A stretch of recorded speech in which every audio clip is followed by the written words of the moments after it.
You already know what this video is about, so let's get right into it. In this video, I'm going to talk about the Uber Lux Requirements. First off, let's start with the basic requirements. I'm going to skim over this pretty quick.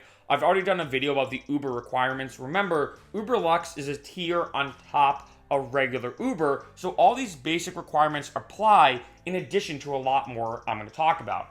So as you can see here, this is for LA, minimum requirements, 15-year-old vehicle or newer, 4-door vehicle, good condition with no cosmetic damage, no commercial branding, and pass a vehicle inspection.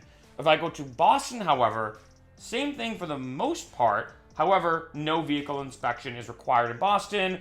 Again, there's different rules and regulations from city to city and state to state. Keep this in mind, this is not true just for regular Uber, but every other service, including Uber Lux. Now talking about the Uber Lux requirements. Remember, Uber Lux is one of, if not the most premium service, depending on your city, when it comes to all the Uber services.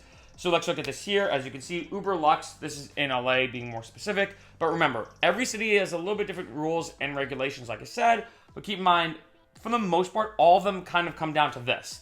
This service is for high-end cars, like Rolls Royces and Jaguar models. The Uber Lux Los Angeles car requirements are, commercial insurance, a TCP number, model year of 2012 or newer. This could be out of date. Remember that they're constantly changing this. So every year, this kind of gets pushed higher and higher, if that makes sense. Black exteriors in excellent condition, black leather or vinyl interiors with no tears, seats for at least 4 riders in addition to the driver. Vehicle must be registered and insured in the state of California. Keep in mind, they're probably going to check this and really inspect your car to make sure it's up to standard. Going now here to the eligible car list. So if I go to Rolls Royce, I can see, the Ghost will work for 2012 in terms of Lux. The Phantom version. If I go to a Saturn, I don't even think any of these will be on Lux, as you can see. So what we're going to have to do is kind of click around, because in some cases, if I go to Tesla, I've seen some Teslas obviously qualify for Lux, others don't. As you can see, the Model S, Lux, I'd be good to go. But the Model Y, unfortunately not. Right, so what I suggest doing, if you do want to potentially look at a vehicle for Uber Lux, or if you want to see if your vehicle qualifies, go to this list here. This is, as you can see, eligible vehicles in Los Angeles. Remember though, every place is different. I've heard of other cities having a more strict requirement, depending on the city, if it qualifies for Uber Black or Uber Lux or even regular Uber, whatever the case is. Now let's talk about how much can you get paid. I mean, let's be honest. You're watching this video for the requirements because you probably want to make a lot of money. Now looking at this, as you can see, Uber Lux price. The price is double as compared to Uber Black, as also Lux is more expensive than Uber SUV service. So they did a report here, and this is what they found. If I was going from LAX or the Los Angeles airport to Universal Studios, even though this is for LA, this could apply to pretty much any other city in terms of just looking at the numbers. Pool was about $40. The price of Uber Black was $132, and Uber Lux was about $194 or $200. So as you can see, that is a very, very high amount. That if let's say you're doing Uber Pool, at least at the time of this video, they removed it, they might bring it back.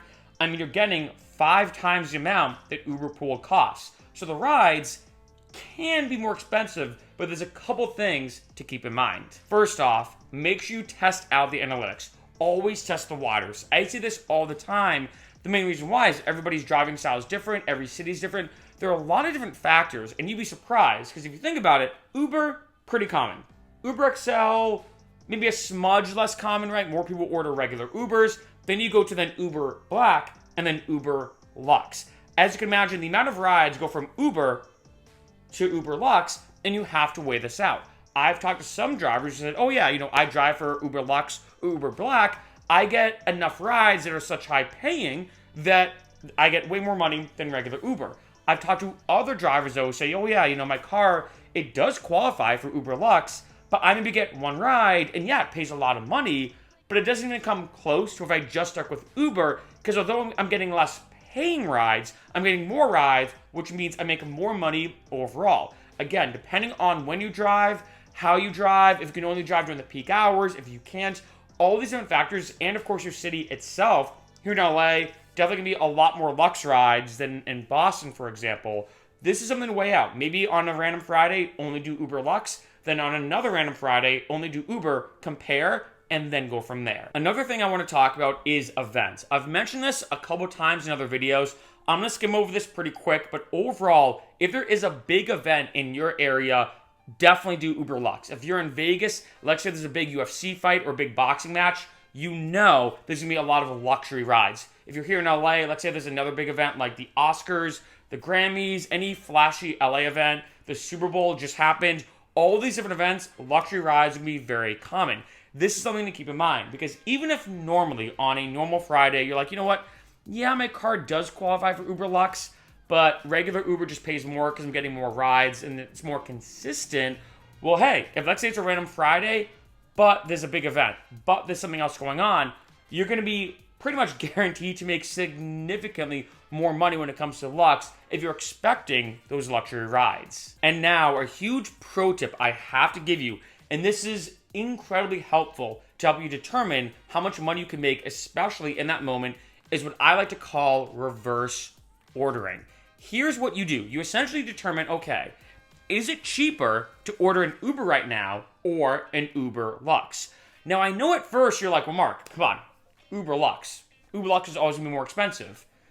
Not necessarily. I know that sounds weird, but Uber and Lyft uses unique algorithms to determine their surge pricing. I remember the first time I noticed this, it was super interesting that I was flying back here to LA, went to order a Lyft, and it was like $50, $55 for a Lyft. And I was like, wow, I'm not going that far.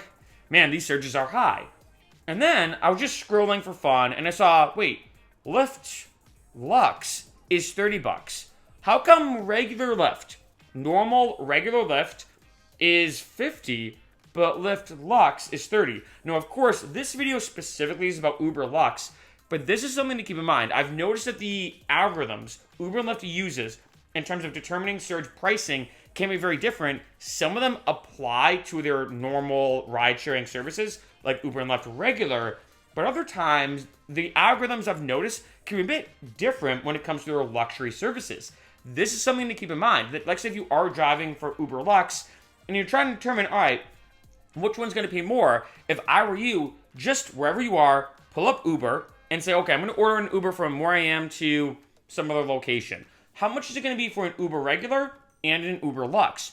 You'd be surprised, because let's say if the price is about the same, and you're like, wait, it's only 10 or 20 bucks more for Uber Lux. That's kind of weird. You might as well drive for regular Uber. You're going to get more rides, and hopefully they're so high paying in terms of how much Uber is going to pay you. As we all know, the way Uber and Lyft pays, their drivers and everything, not the best. But whole other subject for a whole other video. I highly suggest doing this reverse ordering technique because it really is helpful to determine, like, okay, yeah, Uber Lux is pretty much almost always supposed to pay more than regular Uber, but one, regular Uber might pay more depending on some weird algorithm or weird surge that's going on, and two, maybe Uber Lux pays only a little bit more. And in that case, remember, quantity over quality. If Uber and Uber Lux are paying about the same and Uber Lux is only getting $5 or $10 or $20 extra a ride, you might as well drive for regular Uber unless there's something unique going on, because you're going to get way more rides at a way higher price. Always test out the waters, like I said,